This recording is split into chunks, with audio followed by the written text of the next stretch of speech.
Muy buenas tardes y muchas gracias a la Asociación de Vecinos del Barrio Polígono San Antón de Albacete por la invitación. Jesús, por poder tener esta oportunidad de compartir reflexiones con todas ustedes y todos ustedes sobre un tema que me preocupa, que me ha ocupado durante toda mi vida profesional, pero me preocupa desde un punto de vista intelectual, que es lo que hoy vengo a compartir con ustedes, unas reflexiones que son las que desde mi punto de vista tienen en este momento una cierta utilidad. Mi intervención se va a referir a la encrucijada en que se encuentra el Sistema Nacional de Salud. El derecho a la atención sanitaria no cayó del cielo por casualidad. El derecho a una atención sanitaria pública, como otros derechos sociales, fue fruto de la lucha de mujeres y hombres, de la lucha del movimiento obrero a finales del siglo XIX y primera mitad del siglo XX, desde situaciones de precariedad absoluta, de carencia, de hambre, de explotación. Las mujeres y hombres de aquel momento fueron reivindicando derecho a un mejor salario, a una menor jornada laboral, un derecho a una pensión, a un retiro obrero, derecho a una atención sanitaria pública, a un seguro obligatorio de enfermedad. Fueron reivindicaciones que poco a poco, y después de no pocas dificultades, consolidaron un sistema nacional de salud. Parte de la plusvalía que era fruto del trabajo de todos y que acaparaban los capitalistas con una, digamos, naturalidad sistemática, esto me pertenece a mí, parte de esa ganancia que se producía con el trabajo de las mujeres y los hombres de las fábricas, del campo, de la ciudad, fue recuperada por esas trabajadoras y esos trabajadores en forma de mejores salarios, en forma de cotizaciones patronales de la seguridad social, en forma de impuestos progresivos sobre la renta o sobre los beneficios.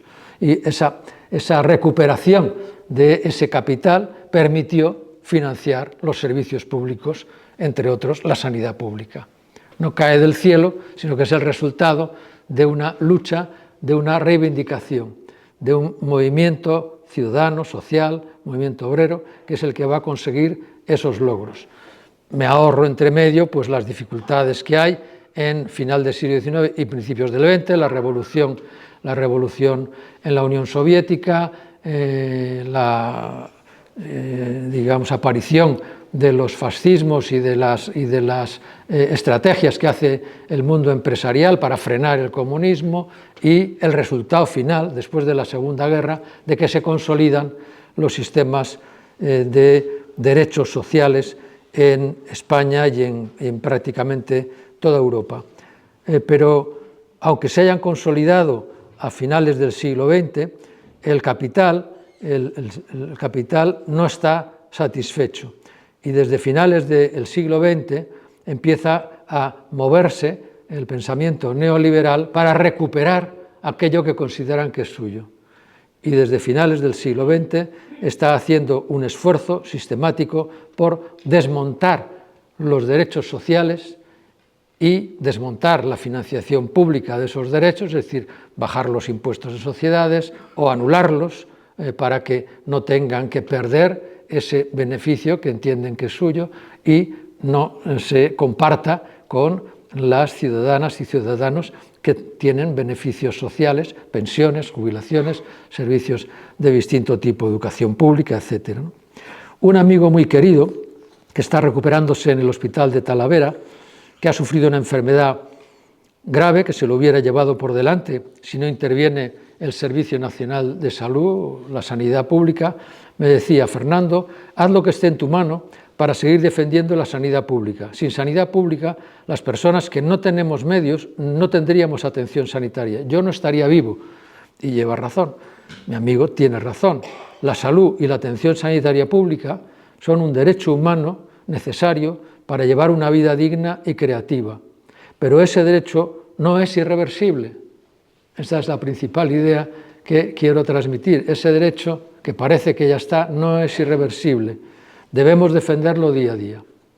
Hace unos meses, el Consejo Económico y Social, formado por las organizaciones sindicales y empresariales más representativas, el CES, presentó un informe titulado El sistema sanitario, situación actual y perspectivas para el futuro.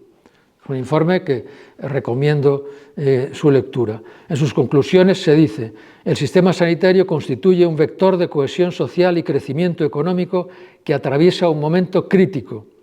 En un contexto en el que confluyen importantes desafíos existentes hace décadas, a los que se añade la necesidad de incorporar las lecciones aprendidas de la pandemia y hacer frente a nuevos retos.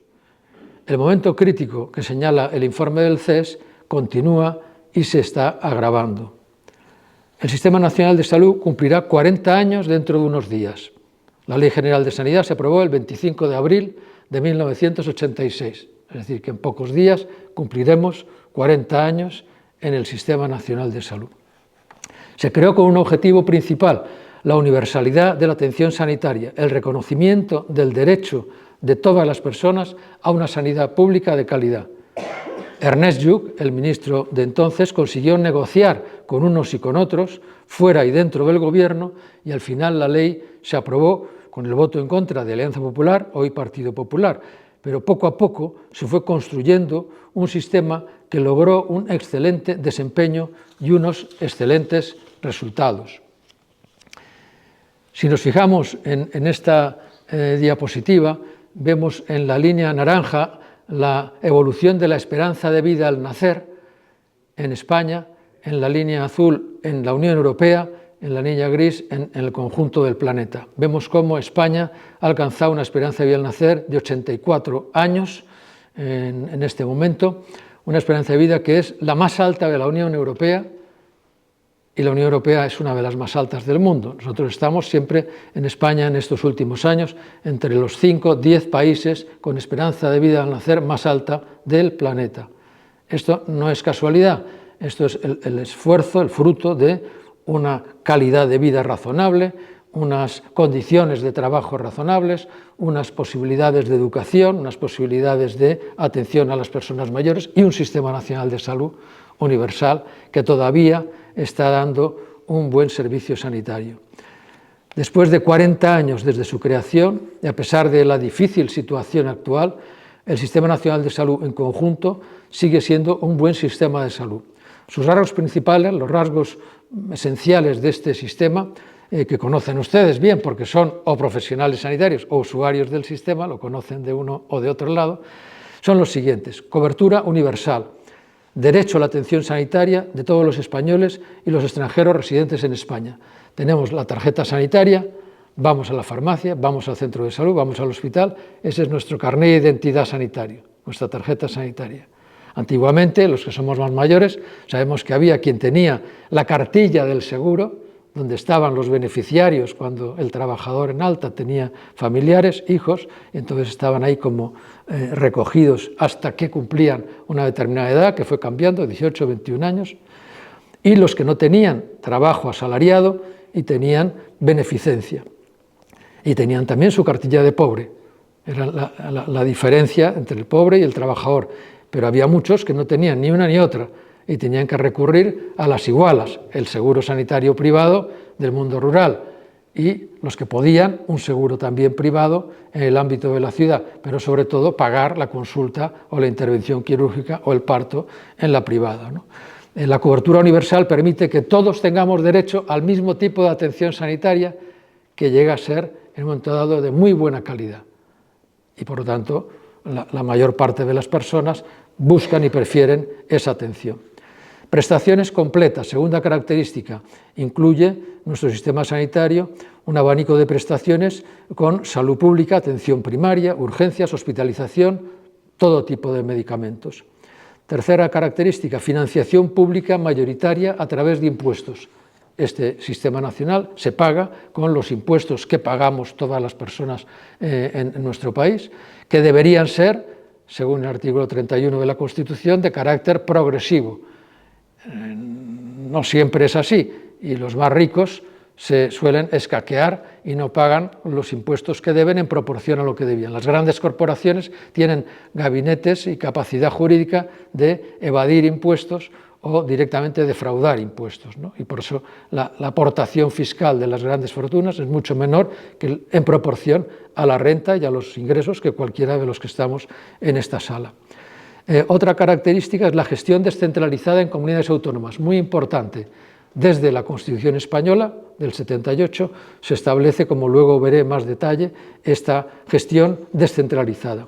Gestión mayoritariamente directa a través de centros de titularidad pública, con una capacidad de diagnóstico y tratamiento muy importante que en toda España permite hacer 1 millón de consultas diarias en atención primaria. 1 millón de consultas diarias hacemos en la sanidad pública. 265.500 consultas diarias en especialistas de hospital. 250.000.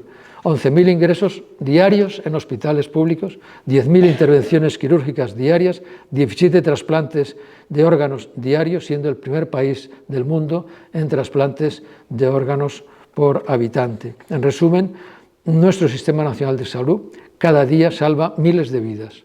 Y este es un valor que no podemos olvidar, insisto, y que debemos defender. Sin embargo, la sanidad pública viene experimentando un deterioro progresivo a raíz de la crisis financiera de 2008 y la gestión de dicha crisis. Deterioro que se agravó después de la pandemia de la COVID-19 por la sobrecarga y el desbordamiento de un sistema que seguía y sigue tocado. Pero ese deterioro tampoco cayó del cielo. Tuvo y tiene unos responsables que conviene analizar. Es importante recordar que la crisis económica de 2008-2015 fue provocada por las grandes corporaciones financieras que ofrecieron hipotecas basura para lograr enormes beneficios hasta que estallaron unas burbujas especulativas enormes, paralizando la economía y amenazando con la quiebra de los bancos, comenzando por el Lehman Brothers en 2008. Los gobiernos, presionados por los grandes poderes económicos causantes de la crisis, trataron de frenar esta avalancha destinando enormes fondos públicos a financiar el rescate de los bancos que habían causado esa crisis financiera. Pero para McInerney, para tener capacidad, unos gobiernos que estaban con un déficit importante, capacidad de prestar dinero a los bancos, tuvieron que pedirles prestado ese dinero a los bancos primero. Es decir, que el Estado endeudó sus finanzas para poder rescatar a los bancos, pero para poder rescatarles tenía que darles un dinero, ese dinero lo sacaba de préstamos a los propios bancos que todavía estamos pagando. Es una paradoja, pero fue un robo legal a mano armada de las grandes corporaciones a la ciudadanía de los países de todo el mundo, pero también de España. A continuación, la Comisión Europea exigió a los países recortes muy importantes de gasto público. Como se habían tenido que endeudar para rescatar a los bancos, no querían que ese déficit público se agrandara y la única manera de cuadrar las cuentas es recorte usted de sanidad, recorte usted de servicios sociales, recorte usted de la actualización de las pensiones. Y esto es lo que ocurrió. No se cubrían bajas en los centros sanitarios, no se cubrían las jubilaciones, no se recuperaban las plantillas, con lo cual se redujo la plantilla de personal en sanidad, no se reponían las inversiones, se frenaron las inversiones allí donde estaban en marcha y por lo tanto hubo un deterioro de esos servicios sanitarios con un efecto en aumento de listas de espera y en deterioro de la calidad de ese servicio. En resumen, los más ricos habían conseguido trasvasar recursos que son de todos a beneficios abusivos de unos pocos, afectando directamente a la calidad. Veamos ese efecto, de ese impacto y ese deterioro en algunas cifras, unas pocas cifras, ¿no? Las listas de espera. En atención primaria, según el barómetro sanitario, la lista de espera pasó de 3,5 días en 2010 a 9,15 días en 2025, casi 3 veces más. En consultas externas de atención especializada, La lista de espera pasó de 53 días, ha pasado a 105 días, el doble. Tenemos que esperar más de 3 meses en promedio en el Sistema Nacional de Salud. En intervenciones quirúrgicas programadas, la lista de espera también aumentó de 65 a 126 días, el doble también, más de 4 meses de espera. En consultas de diagnóstico para pruebas de imagen o pruebas analíticas, etcétera, ecografías, mamografías, TACs, también son 3-4 meses de espera media en el Sistema Nacional de Salud. En suma, desde que tienes un problema de salud y empiezas a consultarlo y tienes que ir a un especialista y tienes que tener unas pruebas y tienes que tener una intervención, ha pasado más de un año, en promedio.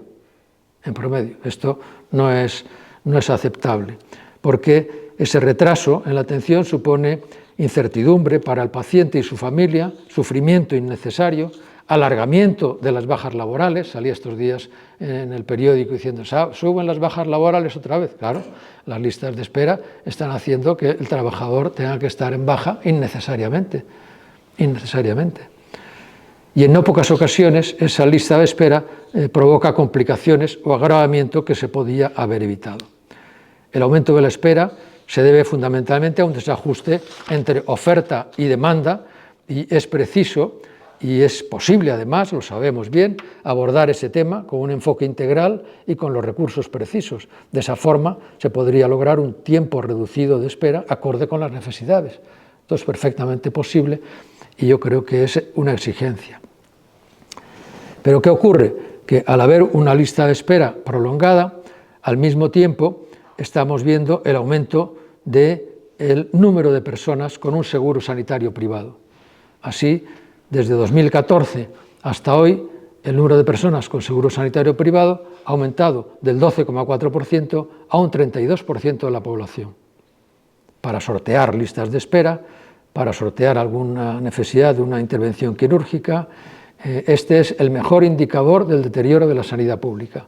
El aumento de los seguros sanitarios privados, del número de las personas que tienen un seguro privado, es lo que nos va a marcar que la sanidad pública no está funcionando como debería. Cuando la sanidad pública funciona como debe, la gente no quiere, no necesita gastarse un dinero en pagar un seguro privado. Y si se lo paga es porque está teniendo un problema que no puede resolver y busca ese atajo, que es natural si tiene dinero para ello. Y el que no tiene dinero para ello, pues tiene que esperar, ¿no? Como consecuencia de esta situación, la opinión pública sobre el sistema sanitario se ha ido deteriorando. La opinión pública, cuando empezamos la reforma sanitaria, yo tuve el privilegio de colaborar con Ernest Lluch, con Pedro Sabando en inicio de aquella reforma. Las primeras encuestas que hacíamos nos daban el resultado que aparece en la parte izquierda. Y entonces ahí teníamos un 55% de las personas en la línea naranja que opinaba que la sanidad funcionaba mal o muy mal. Solo fue ya en 1992, ya unos años después de iniciada la reforma, donde ya hay más personas que opinan que la sanidad pública funciona bien o muy bien, la línea azul. Y esto va subiendo hasta un pico en el año 2010, donde un 74% de la población pensaba que la sanidad funcionaba bien o muy bien, frente a un 25% que opinaba que funcionaba mal o muy mal. Había subido de un 45% a un 74% la valoración en positiva de la sanidad pública. Pero a partir de ahí, con la crisis financiera, el inicio de los recortes, la pérdida de plantillas, aumento de lista de espera, empieza a bajar. Los recortes más importantes fueron en los años 2012 a 2015 y se nota una disminución de la valoración. Luego empezó a haber un incremento de la financiación, pero que no era suficiente, como veremos, para recuperar esa calidad del servicio, esos tiempos de espera razonables, y por lo tanto se recuperó la sanidad, la opinión pública sobre la sanidad, pero en el año 2019 con la COVID vino un aumento tremendo de la demanda sanitaria en neumonías, las gripes, todo lo que nos afectó durante 2020-2021 y colapsó la sanidad pública, que estaba ya tocada, que estaba con una situación de debilidad, colapsó y cayó aumentaron las listas de espera de forma mayor, la opinión bajó. Y en este momento, como vemos, estamos en el último barómetro del año 2025, de la media del año 2025, ya está casi igual las personas que opinaban que funciona mal o muy mal. Pero lo que me alertó fue esta siguiente transparencia, que es dentro del barómetro sanitario se hacen tres oleadas, digamos, en primeros de año, a mediados de año y a final. La oleada de final de año, la de noviembre, ya muestra cómo hay más personas que opinan que la sanidad funciona mal o muy mal que las que opinan que funciona bien o muy mal. Ya se ha cruzado, en esa encrucijada se ha cruzado la línea como ocurría antes de empezar la reforma sanitaria. Hemos llegado a ese punto de deterioro y esto es realmente para mí muy preocupante. Por primera vez estamos en el punto en que estábamos cuando empezamos la reforma sanitaria. ¿Cuáles son los aspectos claves que inciden en el deterioro de la sanidad? Para pensar en posibles alternativas hemos de analizar bien cuáles son los aspectos que están afectando, ¿no? A mi manera de ver hay varios importantes, pero dos especialmente claves, que son la financiación, el volumen, la distribución y el control de la financiación, y el gobierno del sistema, la coordinación, la cohesión y la eficiencia. En la financiación de la sanidad, como decía, en la crisis financiera, la codicia de los más ricos hace que se recupere esa plusvalía desde toda la sociedad a unos pocos, y eso hace que se tenga que recortar los servicios sanitarios públicos. No por casualidad, no por el caer del cielo, sino hay una sustracción de lo que es de todos hacia unos pocos y como consecuencia perdemos recursos públicos. Bien, esos recursos públicos hacen que mientras tenemos menos dinero esté habiendo un aumento de las necesidades de atención. En ese tiempo, desde 2009 hasta hoy, la población general ha subido en un 4% el número de habitantes, pero la población mayor de 65 años hemos crecido un 20%, y sabemos que los mayores de 65 años consumimos 4 veces más que la población de edad media. Nosotros tenemos más achaques, más problemas, tenemos un riñón, un problema de corazón, un problema de huesos, y tenemos que tener intervenciones más frecuentes. Por tanto, la demanda que genera ese aumento del 20% de la población mayor es importante.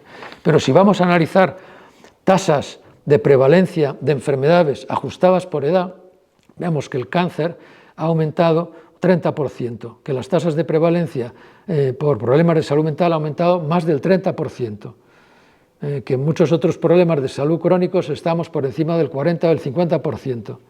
Entonces la presión sobre el sistema en estos años ha aumentado, los recursos han disminuido y hay un desajuste, como decía, de oferta y demanda. Para ponernos al día, tal como estábamos en el año 2009, para recuperar los recursos por habitante ajustados por edad y por patología, digamos, por el aumento de la prevalencia de problemas de salud, tendríamos que meter en el sistema un 20-30% más de recursos.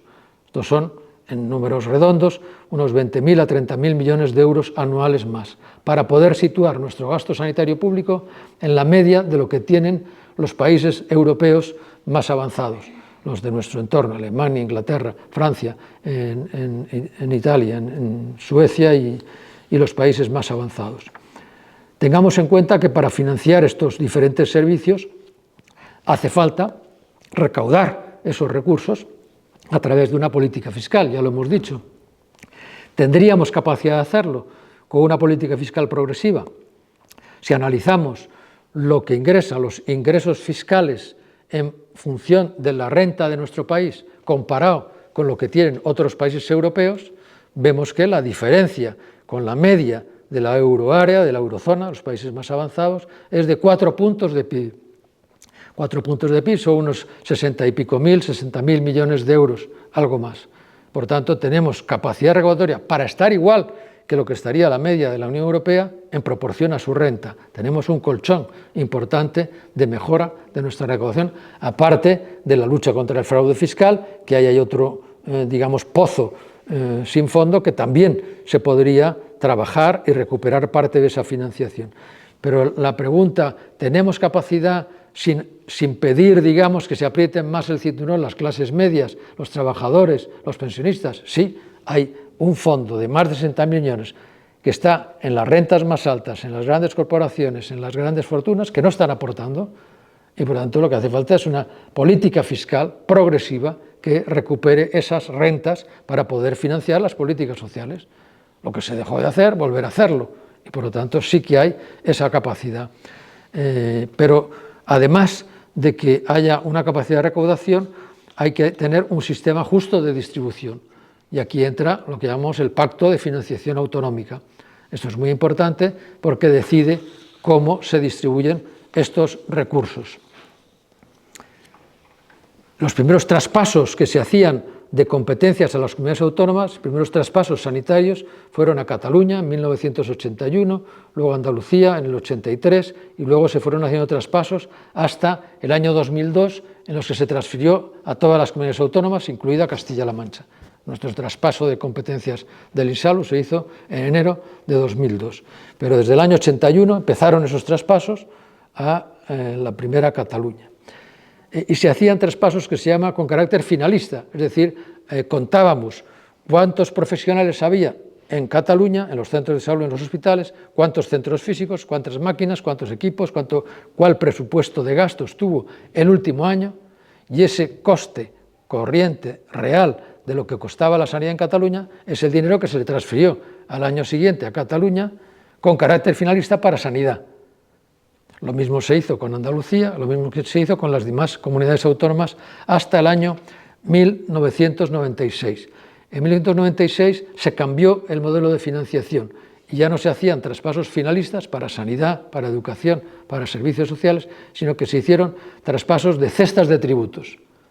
Se calculó cuánto costaba la sanidad, la educación, los servicios sociales, esas competencias que se habían ido transfiriendo o se iban a transferir, cuánto costaban en el momento anterior al año fiscal 96, y se dijo, esto cuesta tanto, pues vamos a ver qué porcentaje de tributos que estás recaudando sirve para financiar eso.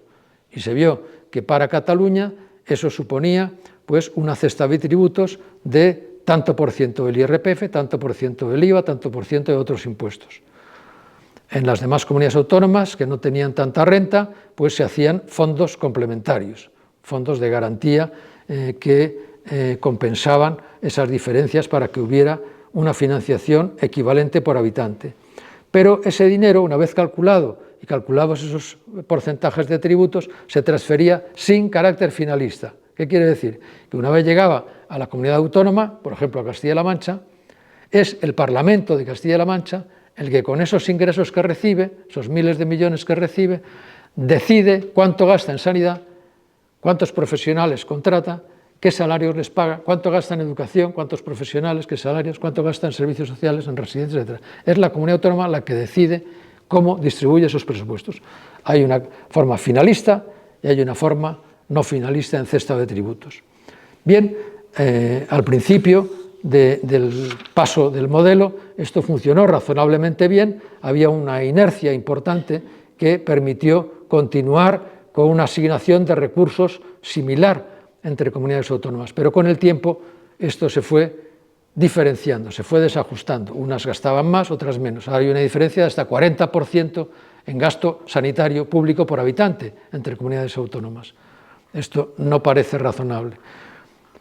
Hay un problema, por tanto, de financiación, volumen de dinero que necesitamos, 20.000 millones, 30.000 millones más. Hay un problema de distribución de estos recursos, el pacto autonómico de financiación, y hay un problema también de control. ¿Cómo se está gastando usted el gasto, ¿no? ¿Cómo está esta comunidad autónoma gastando efectivamente ese dinero para que lo que tenía el destino que estaba pensado para esos recursos, que era una sanidad de calidad, se mantenga? Tenga usted, por lo menos, destine la cantidad mínima para poder financiar ese servicio, ¿no? Por tanto, el sistema de control. Y aquí aparece el problema de gobierno del sistema.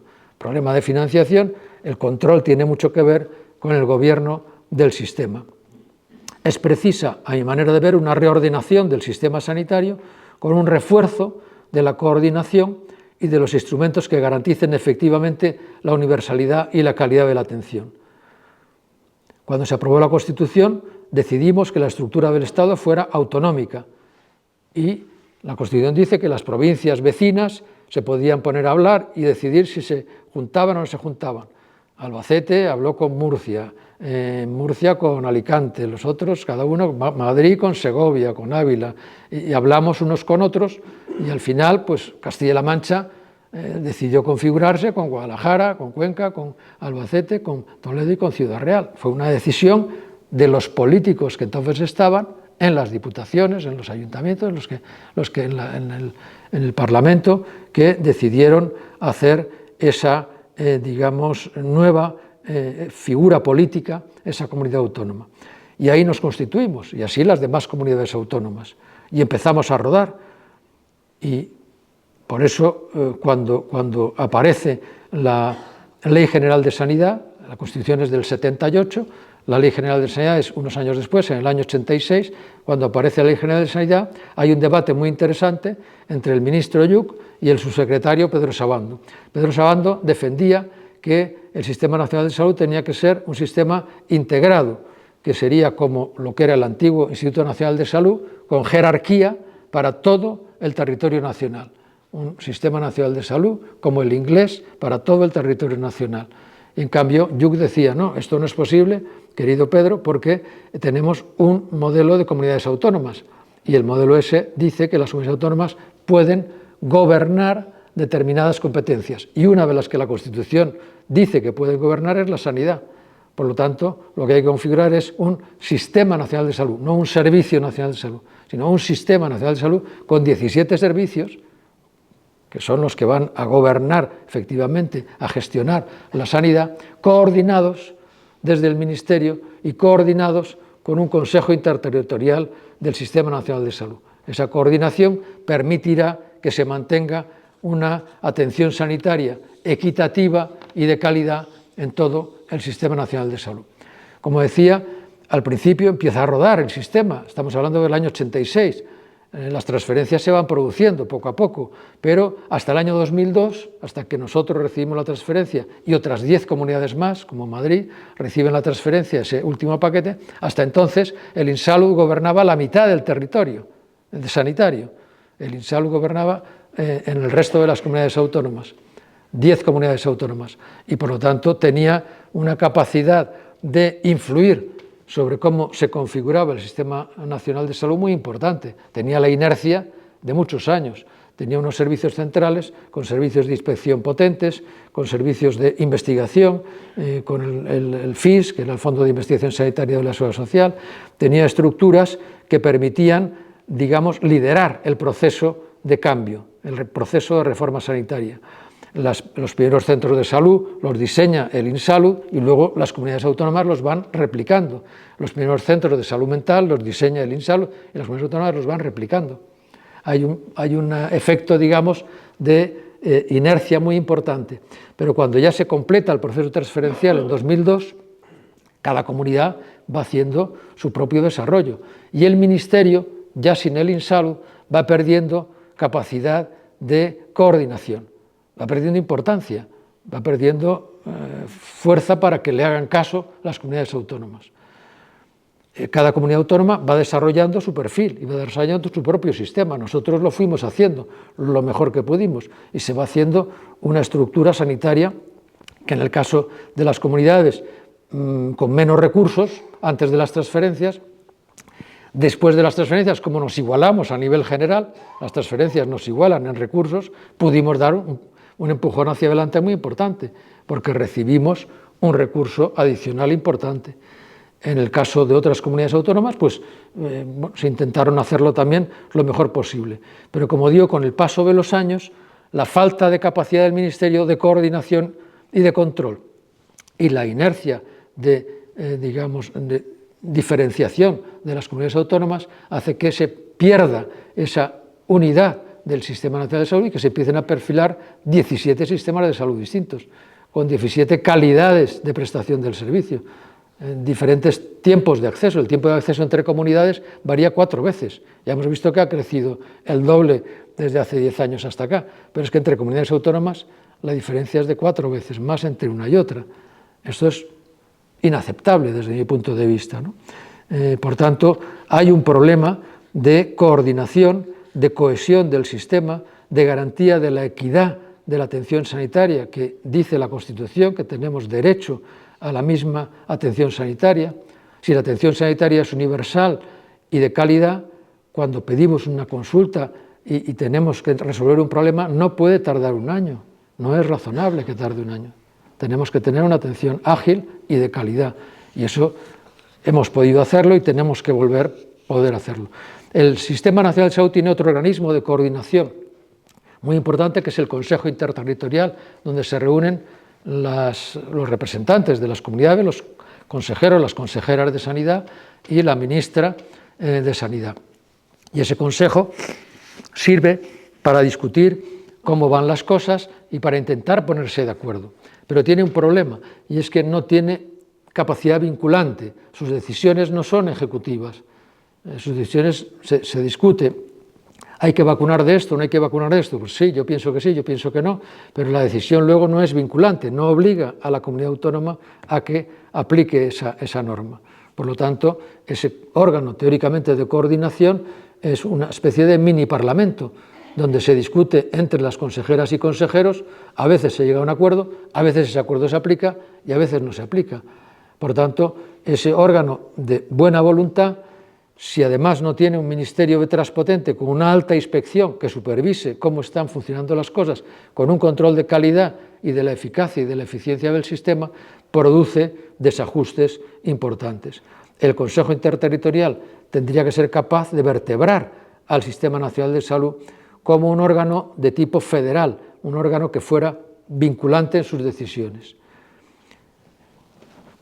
Dejar que las cosas sigan igual, a mi manera de ver, no es suficiente.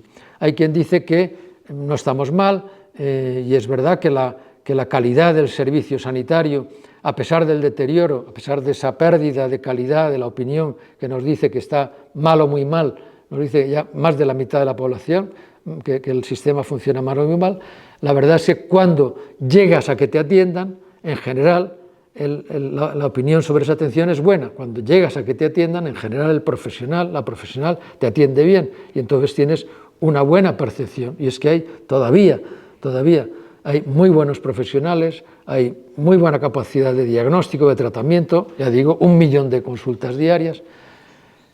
Hay una gran capacidad, pero si dejamos las cosas igual, no. ¿Por qué? Porque enfrente el sistema no está en aguas tranquilas. Enfrente hay intereses poderosos, económicos y políticos, que presionan continuamente para que se desmonte el sistema público. Hay un marketing muy potente de compañías de seguros, entidades financieras, la farmaindustria, redes de hospitales privados y potentes fondos de inversión multinacionales que quieren obtener más dinero y quieren obtener, en términos redondos, otros 100.000 millones de euros más para sus arcas. Y esto no es broma. Quieren implantar un modelo similar al de Estados Unidos, donde cada uno se pague un seguro privado. Ya estamos en el 30%. Quieren que sea el 100% y que la cobertura pública deje de ser universal, o sea, la antigua beneficencia. Ese es el objetivo, como en Estados Unidos. ¿Qué pasa en Estados Unidos? Que el gasto sanitario total es el doble en términos, digamos, de dólares o de euros, es 4 veces más que el de España, pero en términos de renta el doble, y el resultado en salud es que su esperanza de vida al nacer es 5 años menos que en España. Pero es que quien tiene una enfermedad grave, como un cáncer, se arruina, porque su seguro deja de cubrirle, tiene que vender la casa, vender lo que tenga y al final se arruina. La primera causa de quiebra familiar en Estados Unidos es la atención sanitaria. Bueno, ese es el modelo al que la industria, tanto la industria farmacéutica, la de los seguros, la de los fondos de inversión, porque quieren ganancias fáciles, rápidas, y esto lo da. Este negocio es un negocio que te juegas la vida y por jugarte la vida lo vas todo, está claro. Entonces, si no hay una cobertura pública de calidad, estás vendido. Por tanto, la inercia sola no basta, porque hay una presión muy fuerte, pero además está el tablero político. Y en el tablero político en este momento hay líderes políticos como el señor Trump que están poniendo en riesgo la democracia y los derechos humanos en todo el mundo. Unos líderes al servicio de grandes corporaciones y de sus propios intereses económicos. Es una política del nuevo populismo autoritario liberal convertida en un show, repleto de mentiras y de medias verdades, que está haciendo que en países como la Unión Europea estén perdiendo el norte y estén, como escuchábamos estos días, viendo que el presidente de Estados Unidos amenaza con arrasar una civilización entera en un día y la Unión Europea no abra la boca para decir esto es una barbaridad, levantarse con indignación frente a esos disparates, ¿no? Estamos como en un momento de desorientación política y esto lo aprovechan esas grandes corporaciones económicas que tienen claro su objetivo. Ahí sí está claro el objetivo, que es ganar más dinero, punto, beneficio, punto, no hay otra alternativa, ¿no? La sanidad pública, como otros derechos sociales y como la propia democracia, a mi juicio, está en riesgo por los intereses económicos globales de unos pocos y por decisiones políticas cómplices. Cuando en 2004 le preguntaron a una de las personas más ricas del mundo, que es Warren Buffett, que es una persona que tenía un fondo de inversión, que ahora ya es muy mayor y lo ha delegado, ¿no? Pero le preguntaron, esto de la lucha de clases ya se ha acabado, ¿no es verdad? Esto de la lucha de clases es algo del siglo XIX. Y Warren Buffett contestó, no, esto de la lucha de clases sigue vigente, pero esta la hemos empezado nosotros, los más ricos, y la vamos ganando. Y esto es lo que está ocurriendo, ¿no?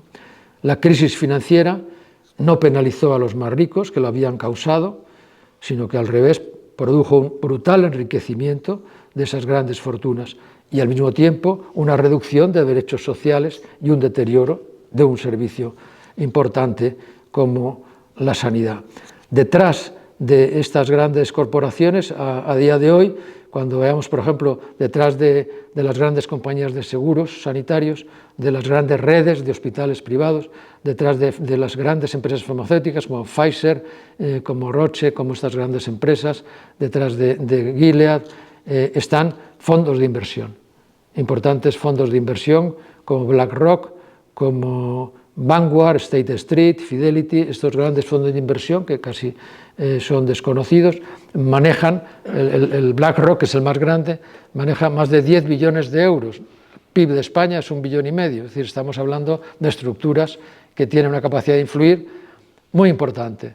Si Larry Fink coge el teléfono y llama al presidente del gobierno, a Pedro Sánchez se pone, porque está con inversiones. Ese fondo de inversión tiene deuda pública española, por supuesto, pero tiene también inversiones en las principales empresas de nuestro país y puede decidir retirar esa inversión o puede decidir especular en contra.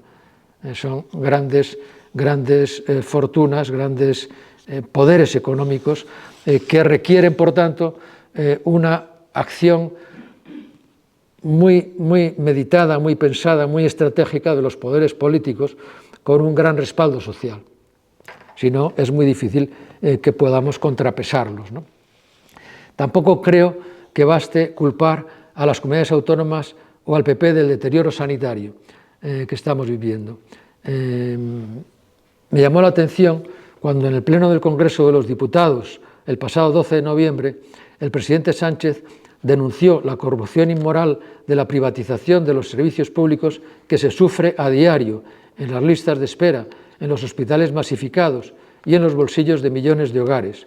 Y añadía, el patrón es claro, allí donde gobierna la derecha, con el apoyo de la ultraderecha, debilitamiento y venta de la sanidad pública.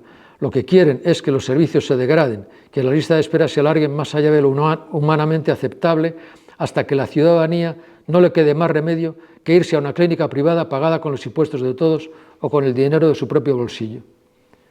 Y a su vez añadía en la misma comparecencia, en los últimos 7 años hemos transferido 300.000 millones de euros más a las comunidades autónomas para financiar servicios públicos que están en manos de las comunidades autónomas. Pero en muchos lugares de nuestro país las listas de espera y la calidad del servicio están empeorando. Claro, yo digo, vamos a ver, presidente, me gustaría presentarme ante Pedro Sánchez ahí en la Moncloa y preguntarle, presidente, es que no podemos hacer nada si estamos con 300.000 millones de euros más que les hemos dado y la sanidad tiene un déficit de 20.000 millones de euros anuales.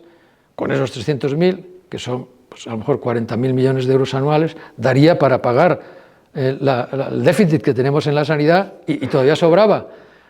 ¿Por qué no hacemos que esa transferencia sea finalista para sanidad? Claro, porque hemos visto como en el modelo que evolucionamos pasamos de finalista a fondo de tributos, con la idea de potenciar la idea autonómica, que está bien, y eso podría funcionar con unos controles donde se dijera, pero bien, los estándares de personal tienen que ser estos, en enfermería de primaria debe haber esto, la calidad de respuesta tiene que ser esta, el control de los resultados es este, un sistema potente de control. Entonces te delego la financiación de esos 300.000 millones sabiendo que te lo vas a gastar en sanidad.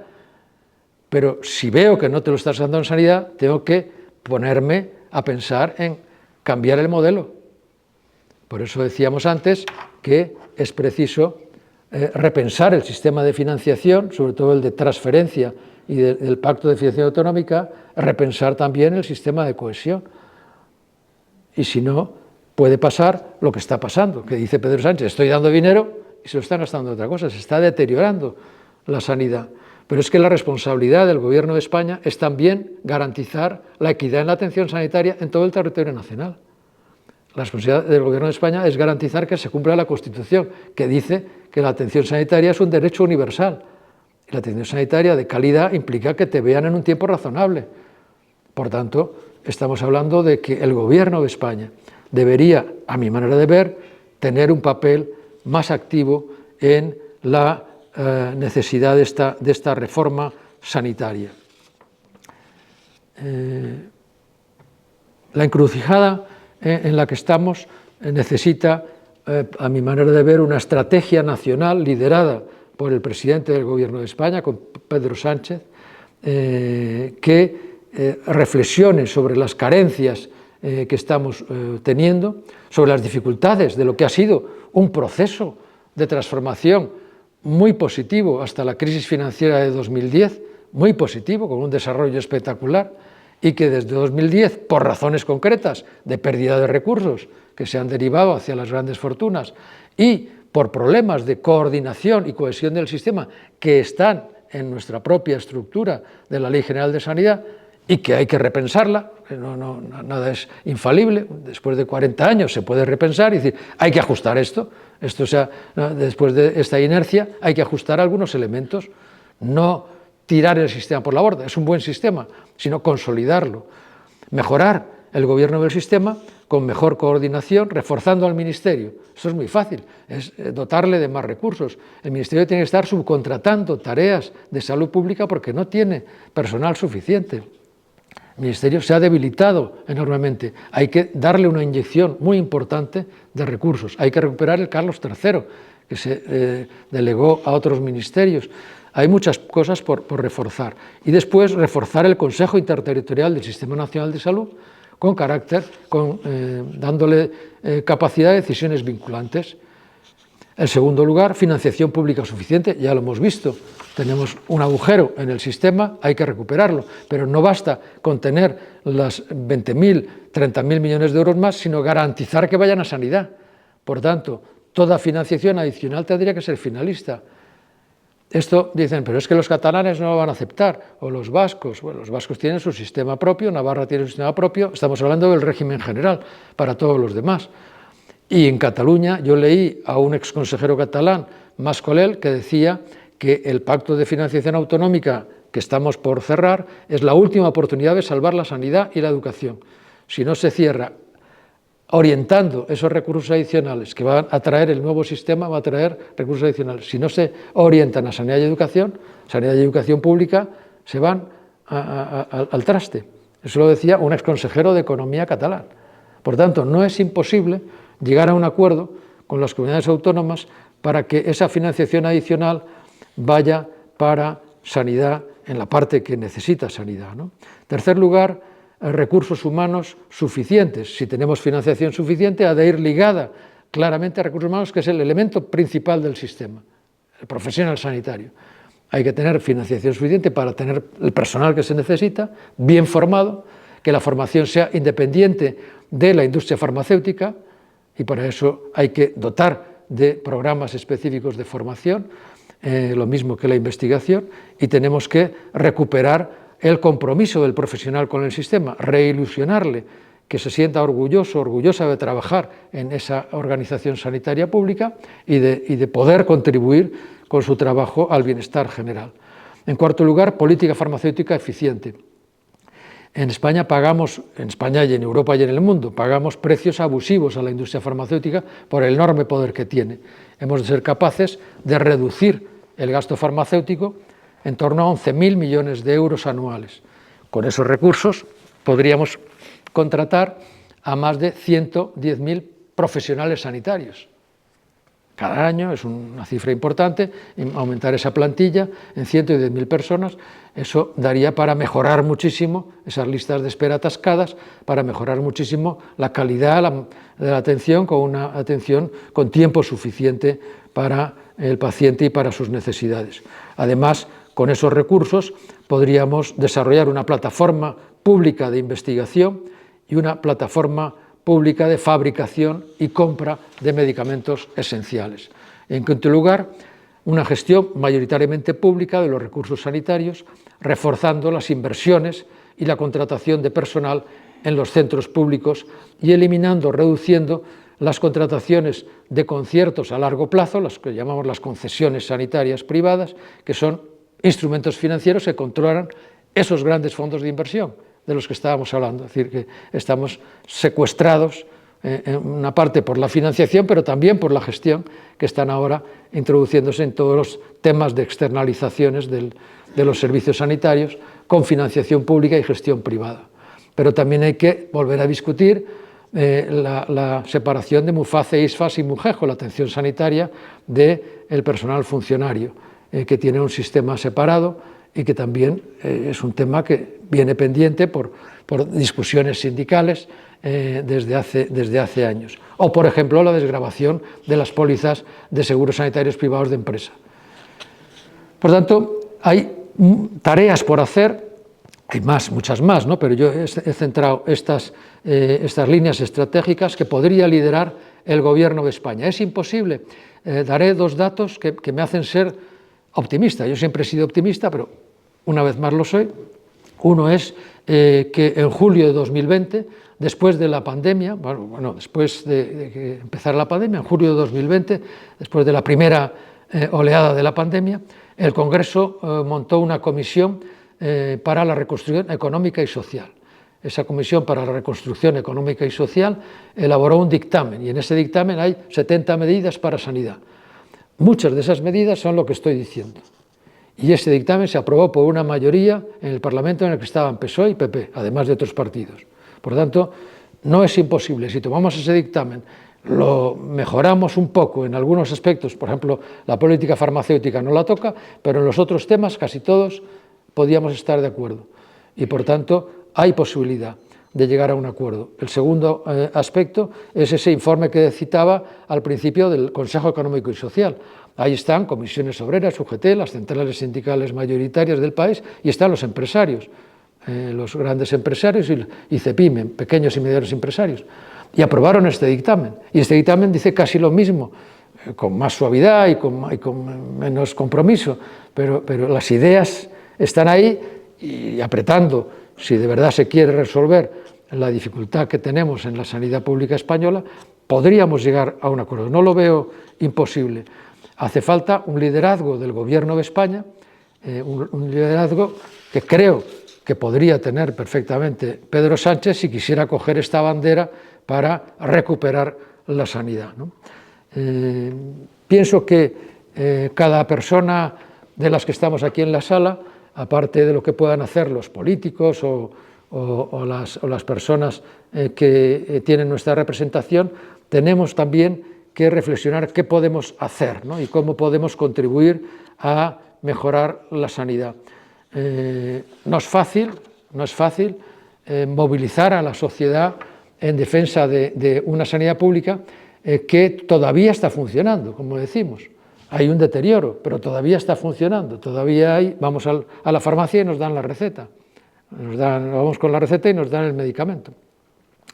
Vamos al centro de salud y después de los días que tengamos que esperar nos atiende, y el profesional, la enfermera que me ha atendido, es excelente. Y yo que tengo que ir a controles de mi riñón y de mi sangre y de mi tal, cada 2 o 3 meses estoy en el hospital de control, me atienden muy bien y no saben quién soy anónimo, soy uno más, pero me atienden razonablemente bien. Alguna persona más detalle, otra. Quiero decir que no hay sensación de urgencia de que se desmantele el sistema. Lo vemos los que estamos atentos ya por viejos y por que nos hemos dedicado a esto, vemos como poco a poco va, o sea, la idea de que se haya duplicado el número de personas con seguro privado, eso para mí es el indicador más sencillo de ver el deterioro, ¿no?, de la pública y el riesgo que tenemos. Como eso sigue así, Madrid son el 40% con seguro privado, en la Comunidad de Madrid, 40%. Entonces, cualquier día pues dice, pues cerramos la pública, ¿no? No se cierra, se va dejando de invertir, se va dejando de renovar personal, se va dejando que se desilusione y que se vaya a la privada, parcial o totalmente. Y eso es lo que es un proceso de deterioro progresivo. Por eso es tan difícil generar una movilización social, porque además hay una propaganda continua de esos poderes económicos que tienen intereses y están continuamente anunciándonos en la radio los seguros sanitarios privados del banco de la otra empresa, y esto es lo que funciona, esto es ágil, cuando tengas lista de espera ya sabes que estamos aquí, que te lo vamos a resolver en 4 minutos. Eso no es casual, está habiendo una presión muy importante, está habiendo una jugada, digamos, de desmontaje, de desprestigio del sector público para potenciar ese sector privado. Y además, pues los gobiernos tienen otros problemas y la gente tiene otros problemas, pero es verdad que en el barómetro del CIS, el que se hace todos los meses, el barómetro sociológico que mide la intención de voto todos los meses, siempre preguntan una batería de problemas que preocupan a la ciudadanía. Bueno, pues desde hace ya 3 años el tercer problema que más preocupa es la sanidad. El primero es la cuestión económica, el segundo la vivienda, el tercero es la sanidad. Es un problema que está ahí y yo creo que sí que deberíamos ser capaces de debatirlo, como reflexionar sobre él, como estamos haciendo hoy, y buscar una confluencia de fuerzas progresistas que animen a los gobiernos, en primer lugar al Gobierno de España y a los de las comunidades autónomas, a plantear este tema, como se ha hecho con el dictamen de la Comisión del Congreso, como se ha hecho por el CES, bueno, y con eso que quedó en el cajón, vamos a traerlo sobre la mesa y a ponernos a tomar medidas con una estrategia bien pensada, porque enfrente tenemos un adversario muy potente que va a intentar desmontártelo. Por tanto, tiene que ser muy meditado, con una gran voluntad política, ¿no? Y ahí yo creo que las organizaciones sociales, las asociaciones de vecinos, por ejemplo, asociaciones de pensionistas, asociaciones de consumidores, asociaciones de personas con problemas de salud, personas con discapacidad intelectual, el CERMI, es decir, hay un tejido social importante con una capacidad de movilización, de reflexión, que puede hacer acciones puntuales, y a veces se hacen manifestaciones en defensa de la sanidad pública, mareas blancas, pero necesitamos una movilización más estructurada, más sostenida, hasta que consigamos que los gobiernos se sienten y asuman esta base. Por tanto, yo creo que una de las bazas, y ahí no sé si estaréis de acuerdo, pero yo creo que las organizaciones sindicales más potentes, que tienen equipos técnicos y que tienen afiliados pues muy numerosos, podrían ser las que lideraran ese movimiento de organizar a distintas estructuras sociales para una estrategia de recuperación y de refundación del Sistema Nacional de Salud. No es fácil, parece a veces imposible, pero termino yo citando esta frase de al que se atribuye a Eduardo Galeano, ¿no?, que decía: muchas personas pequeñas, en lugares pequeños, haciendo cosas pequeñas, pueden cambiar el mundo. Yo estoy de acuerdo. Yo creo que muchas personas pequeñas, como nosotras y nosotros, haciendo cosas pequeñas, pequeñas actuaciones, pequeñas iniciativas, cada una en nuestro ámbito, en función de lo que yo pueda hacer, lo que esté en nuestras manos, podemos cambiar cosas. Y hemos cambiado cosas a lo largo de nuestra vida. Hemos sido capaces de ver cómo una cosa que estaba así, tirada, la hemos puesto en pie, una cosa que estaba mal, la hemos puesto bien, estaba sucio, lo hemos limpiado. Hemos visto cómo se han podido transformar. Nuestra generación es privilegiada en haber visto transformaciones sociales importantísimas, de libertades, de derechos sociales. Bueno, pues si vemos que ahora se está perdiendo y se está deteriorando algo tan importante como ese logro que es la sanidad española, tenemos que ser capaces de juntarnos para recuperar y refundar ese Sistema Nacional de Salud. Por mi parte nada más, y ahora escucharos a vosotros. Muchas gracias.